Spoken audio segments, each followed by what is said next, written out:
South India shopping mall, the wedding మంత్ర, సరికొత్త wedding collection, south India shopping mall.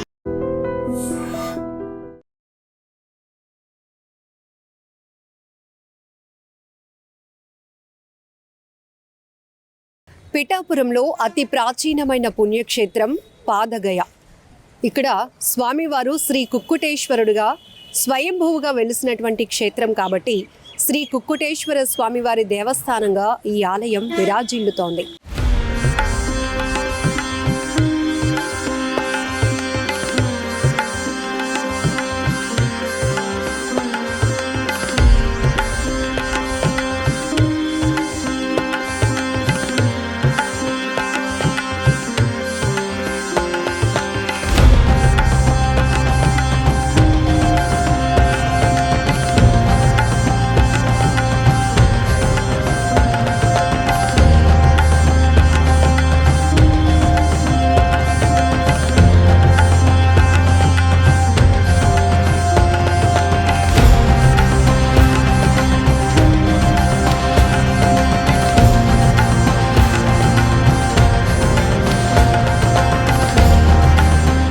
ఎక్కడెక్కడి నుంచో భక్తులు తరలి వస్తూ ఉంటారు. ఎంతో హిస్టారికల్ టెంపుల్. ఇక్కడ ఒక చరిత్రే ఉంది. గయాసురుడు అనే రాక్షసుణ్ణి త్రిమూర్తులు వధించిన తర్వాత ఆ 3 భాగాలు ఏవైతే పడ్డాయో ఇక్కడ పిఠాపురంలో ఈ పుష్కరిణి వద్ద పాదాలు పడటం వల్ల ఇది పాదగయగా ప్రసిద్ధిగాంచింది. ఇక బీహార్లో సిరోగయ, ఒరిస్సాలో నాభిగయగా మొత్తం 3 క్షేత్రాలు కూడా ఎంతో ఆధ్యాత్మికంగా ప్రాచీన పుణ్యక్షేత్రాలుగా విరాజిల్లుతున్నాయి. ఇక్కడ పిఠాపురంలో ఉన్నటువంటి ఈ పాదగయ గురించి ఇక్కడ స్వామివారు స్వయంభూగా శ్రీ కుక్కుటేశ్వర స్వామివారిగా భక్తుల పూజలు అందుకుంటున్నారు. మరిన్ని విశేషాలు అడిగి తెలుసుకుందాం. పాదగయ పిఠాపురంలో అతి ప్రాచీనమైన దేవాలయంగా ప్రసిద్ధిగాంచిన శ్రీ కుక్కుటేశ్వర స్వామివారి దేవస్థానానికి మనం వచ్చాం. ఇక్కడ ఎంతో విశిష్టమైన చరిత్ర ఉంది. గయాసురుడు అనే రాక్షసుని త్రిమూర్తులు సంహరించిన సందర్భంగా ఆ గయాసురుడి యొక్క పాదాలు ఇక్కడ పడడం వల్ల ఇది పాదగయగా ప్రసిద్ధిగాంచింది.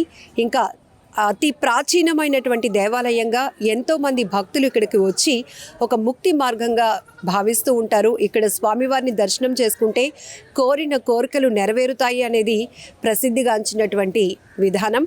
సో ఇక్కడ ఉన్నటువంటి ఆలయ చరిత్ర విశేషాల గురించి అడిగి తెలుసుకుందాం. నమస్తే అండి. పాదగయ, ఎందుకంటే పాదగయ అనేటప్పటికి ఎందుకు ఆ పేరు వచ్చింది? శ్రీ గురుభ్యో నమః. వాగర్ధావివ సంపృక్తౌ వాగర్ధః ప్రతిపత్తయే జగతః పితరౌ వందే పార్వతీ పరమేశ్వరౌ. శ్రీ రాజరాజేశ్వరీ సమేత ఉమా కుక్కుటేశ్వర స్వామినే నమః. పిఠాపురం పాదగయ క్షేత్రము కాకినాడ జిల్లా త్రిగయా క్షేత్రాలలో పరమ పవిత్రమైన క్షేత్రం పాదగయ క్షేత్రంగా విరాజిల్లుతోంది. గయాసురుడనే ఒక రాక్షసుడు అనేక యజ్ఞయాగాల కర్తువులన్నీ కూడా ఆచరించి తన శరీరం పవిత్రంగా ఉండేలా వరం పొందడం జరిగింది. అందుచేత ఆయన శరీరం చూసిన, ఆయన శరీరం ముట్టుకున్న పంచమహాపాతకాలన్నీ కూడా పోతూ ఉండేవి. అయితే ఆయన చుట్టూ ఉండేటువంటి పరివారం ఆయనకు తెలియకుండా ఎక్కడ యజ్ఞం చేస్తూ ఉంటే అక్కడ ధ్వంసం చేస్తూ ఉంటారు. యజ్ఞం చేస్తే యజ్ఞంలో వేసినటువంటి ద్రవ్యాలు, హోమద్రవ్యాలన్నీ కూడా భగవంతుడికి సమర్పించినట్లయితే వర్షం పడుతుంది. ఎక్కడా కూడా యజ్ఞయాగార కర్తవులు లేకపోవడం చేత ప్రపంచమంతా వర్షాధారం లేక కరువుతో నిండి ఉన్న సమయంలో దేవతలు విష్ణుమూర్తిని ప్రార్థించి గయాసును సంహరించవలసిందిగా ప్రార్థిస్తే బ్రహ్మ, విష్ణు, మహేశ్వరుడు ముగ్గురు బ్రాహ్మణ వేషం ధరించి ఆయన దగ్గరికి వెళ్ళి లోక కళ్యాణార్థం వర్షాలు పడాలి అని చెప్పి యజ్ఞం చేద్దామని వచ్చేమయ్యా, నీ శరీరం భూదేవ కంటే చాలా పవిత్రమైన దేహము కాబట్టి నీ శరీరంలో యజ్ఞం చేస్తే మంచి ఫలితం కలుగుతుందని చెప్పి ఆయన అడిగేసరికి దానికి ఆయన అంగీకరించి తన శరీరాన్ని పెంచి పడుకుంటే శిరస్సు దగ్గర విష్ణుమూర్తి, మధ్యలో వక్షస్థలం దగ్గర బ్రహ్మగారు, పారా దగ్గర ఈశ్వరుడు ముగ్గురు కూడా బ్రాహ్మణ రూపంలో కూర్చొని యజ్ఞం ప్రారంభం చేస్తారు. 7 రోజులు యజ్ఞం చేస్తామయ్యా, 7 రోజులు కూడా కదలకూడదు, కదిలితే యజ్ఞం ఆగిపోతుంది, అలా జరిగితే నన్ను సంహరిస్తాము. ప్రతిరోజు తెల్లవారుజామున కోడి కూస్తూ ఉంటుంది, అలా లెక్క పెట్టుకుని 7 రోజులు పూర్తయితే లేవాలని షరతు పెడతారు. దానికి ఆయన అంగీకరించి ప్రతినిత్యము కూడా కోడి కూత వింటూ లెక్క పెట్టుకుంటూ అంటారు. ఈ ప్రకారంగా 6 రోజులు పూర్తి అవుతాయి. కానీ ఆయనలో కదలిక లేదు. ఇంకా ఒకరోజు మాత్రమే మిగిలి ఉందనగా దేవతల విష్ణుమూర్తిని ప్రార్థించి ఏదో ఒక మాయోపాయించిన మనమే యజ్ఞాన్ని భగ్నం చేసి ఆయన సంహరించాలి తప్ప ఆయన లేవడన్నారు. అనేసరికి ఇక్కడ పరమశివుడు తానే స్వయంగా కోడి అవతారం దాల్చి అర్ధరాత్రి వేళ స్వామివారే కోడి రూపంలో కుక్కుటారావం చేస్తే ఆయన విని నిన్నటి వరకు కూడా 6 రోజులు పూర్తయ్యాయి, ఈ రోజుతో 7 రోజులు పూర్తయ్యాయి, తెల్లవారుజాము అయిందేమో యజ్ఞం అయిపోయింది అనుకుని ఆయన లేవడం జరిగింది. దాని కారణం యజ్ఞం ఆగిపోతుంది. అయితే ఆయనకు అనుమానం వచ్చి ఆ ముగ్గురు బ్రాహ్మణుని అడుగుతారు, స్వామి అర్ధరాత్రి కదా అయింది, తెల్లవారుజాము కాలేదు కదా, యజ్ఞాన్ని మీరే భగ్నం చేశారు, మీరు బ్రాహ్మణ దేవతల మీరెవరైనా అడిగేసరికి వారు ముగ్గురు కూడా బ్రహ్మ విష్ణు మహేశ్వరుడుగా ప్రత్యక్షమవుతారు. ఆయన వాళ్ళని అడుగుతాడు, ఎందుకు ఇలా చేశారు స్వామి, నా వల్ల ఏమిటి పొరపాటు జరిగిందని అడిగేసరికి నీ యొక్క పరివారం ఎక్కడా కూడా యజ్ఞయాగార కరుతులు జరగనట్లేదయ్యా, వర్షాధారం లేక ప్రపంచమంతా కూడా కరుగుతూ ఉంది, అందుచేత ప్రత్యక్షంగా నీతో యుద్ధం చేద్దామంటే నీవు ఎటువంటి పొరపాటు చేయలేదు, పరోక్షంగా నీ వల్ల ధర్మానికి హాని కలుగుతోంది, నిన్ను సంహరిస్తే తప్ప వేరే మార్గం లేదయ్యా, రాజుకొని యొక్క బాధ్యతను విస్మరించడం చేత ప్రపంచమంతా కూడా కరువు వచ్చింది, దీనికి శిక్షార్హుడు నీవే అని చెప్పేసరికి దానికి ఆయన అంగీకరించి నా వల్ల ఇంత పొరపాటు జరిగింది కాబట్టి నన్ను శిక్షించమని అడుగుతాడు.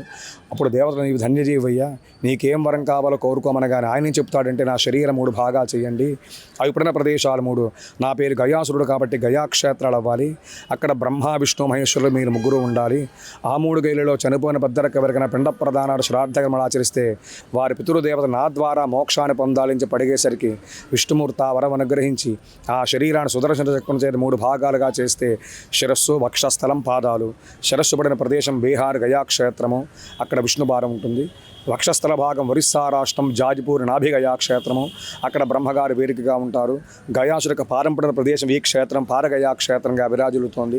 ఇక్కడ శ్రీ స్వామివారి ఈశ్వరుడు అర్ధరాత్రులు కుక్కుడారావం చేసి కోడి రూపంలో లింగ రూపంలో లోపల స్వయంభూగా వెలిసి ఉన్నారు. కోడిని కుక్కుటము అంటారు, అందుచేత స్వామివారిని కుక్కుటేశ్వర స్వామి అని చెప్పి పిలుస్తూ ఉంటారు. అయితే ఈ 3 క్షేత్రాలు ఎవరైతే పితృదేవతలు పిండ ప్రదానం చేస్తారో వారి పితృదేవతల మోక్షాన్ని పొందాలని చెప్పి ఆయన వరం కోరడం చేత ఇక్కడికి ఇతర రాష్ట్రాల నుంచి చాలామంది వచ్చి పితృదేవతల ప్రీతిగా ఇక్కడ పిండ ప్రదాన కార్యక్రమాన్ని కూడా చేస్తూ ఉంటారు. అదేవిధంగా స్వామివారికి అభిషేకాలు చేస్తూ ఉంటారు. ఇక్కడ శ్రీ స్వామివారి నైరుతి భాగంలో దత్తాత్రేయ స్వామి స్వయంభూగా వెలిసి ఉన్నారు. పిఠాపురంలో 13వ శతాబ్దంలో సుమతీదేవి రాధశర్మ అనే బ్రాహ్మణ దంపతులు ఉండేవారు. వారికి 2 సంతానము.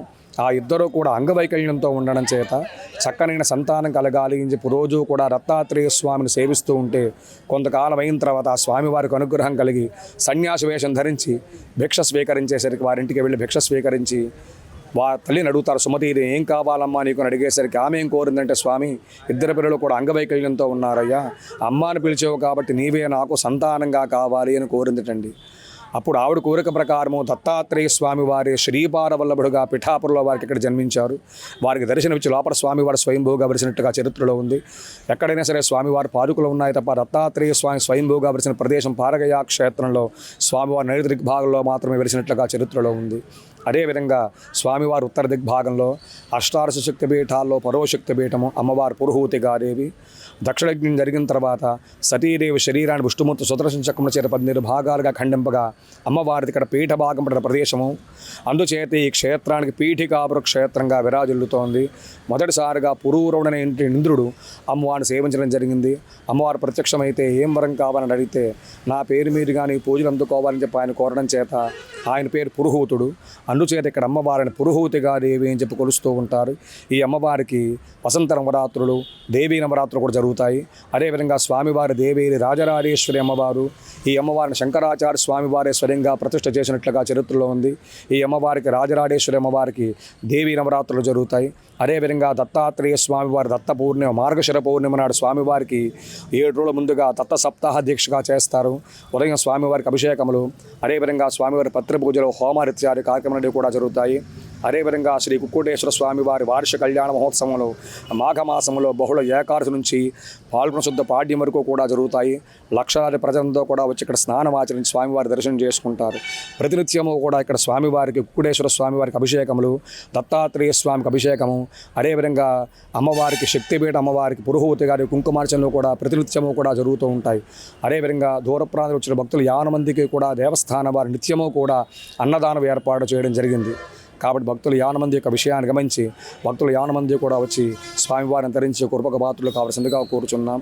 పారగయా క్షేత్రం, పిఠాపురం, కాకినాడ జిల్లా. స్వామి, ఎన్నేళ్ల క్రితం ఈ ఆలయం అనేది వెలుగులోనికి వచ్చింది? ఇప్పుడు అంటే భక్తుల సౌకర్యార్థం అన్ని డెవలప్మెంట్ చేయడం కనపడుతుంది. ఒకప్పుడు ఎట్లా ఉంది? ఈ స్వామివారి స్వయంభూమూర్తిగా 1000 సంవత్సరాల నుంచి కూడా స్వామివారి ఇక్కడ వెలిసి ఉన్నట్లుగా చరిత్రలో ఉంది.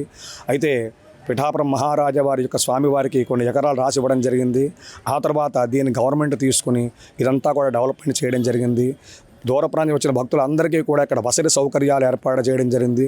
అదేవిధంగా జలప్రసారము, నిత్యము కూడా అన్నదానము, వారి యొక్క గోత్రనామాలతో నిత్యము కూడా అభిషేకాలు కానీ, పూజలు కానీ, పితృదేవతల ప్రీతిగా అనేక రకాల కార్యక్రమాన్ని కూడా దేవస్థానం ద్వారా పరోక్ష సేవను కూడా ఇక్కడ ఏర్పాటు చేయడం జరిగింది. కాబట్టి భక్తులు యావన మంది కూడా ఈ విషయాన్ని గమనించవలసిందిగా కోరుతున్నాను. సో మొదటి నుంచి కూడా ఈ పుష్కరిణి ఇక్కడ ఏర్పాటైంది. పుష్కరిణి స్నానం యొక్క ప్రత్యేకత. ఈ యొక్క పుష్కరిణి గయా క్షేత్రం అంటారండి.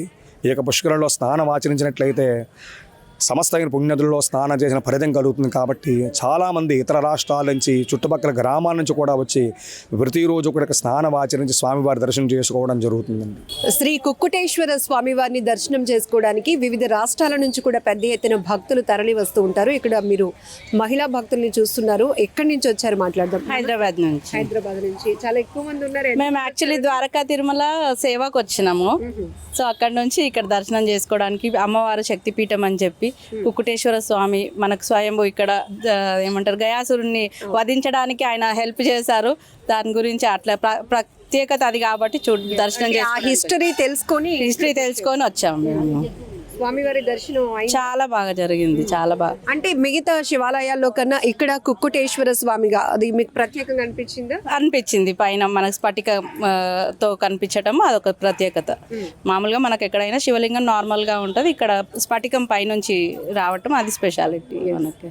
సో మొత్తానికి దర్శనం మాకు లోపల పంతులు గారు మొత్తం ఎక్స్ప్లెయిన్ చేశారు బాగా. ఇంకా అంటే ఇట్లాంటి హిస్టారికల్ టెంపుల్స్ అనేవి ఫ్యూచర్ జనరేషన్ కూడా మనం కొంత అవసరం చాలా అవసరం. ఇప్పుడు జనరేషన్ కొంచెం మీడియా ద్వారా కొద్దిగా తెలుస్తుంది. మీ అట్లాంటి వాళ్ళు ఇంకా దాన్ని ఇంకా ఎక్కువ చేయాలి.